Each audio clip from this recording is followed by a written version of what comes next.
We've done several innovative things, both in the data centers and in the servers,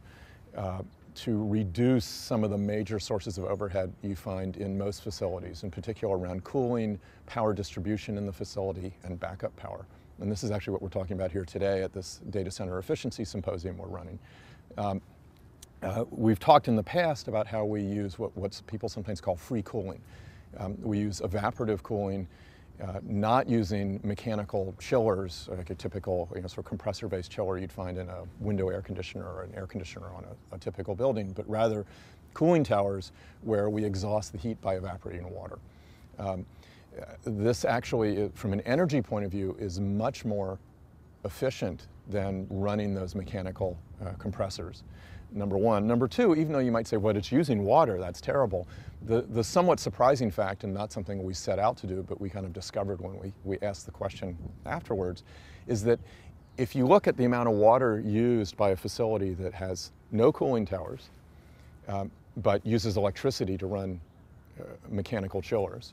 compare that to a facility that has no chillers, or almost never runs them, and uses cooling towers, evaporates water. If you look at the total amount of water used, if you just look at the facility, clearly the one with cooling towers uses more.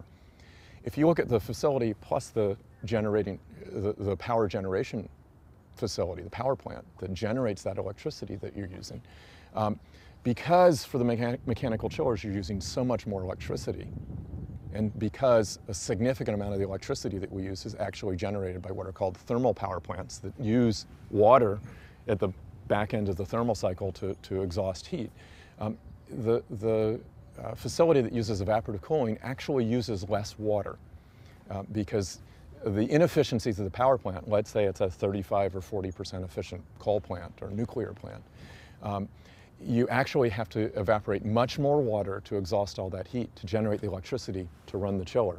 than you do to just exhaust the heat directly with evaporation. So somewhat to our surprise, and this is a good surprise, we found that not only do we use much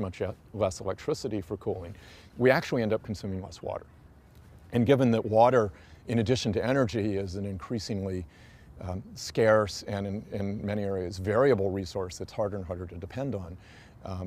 that's something that I think is really important, that you find ways to consume less water. So that's number one, is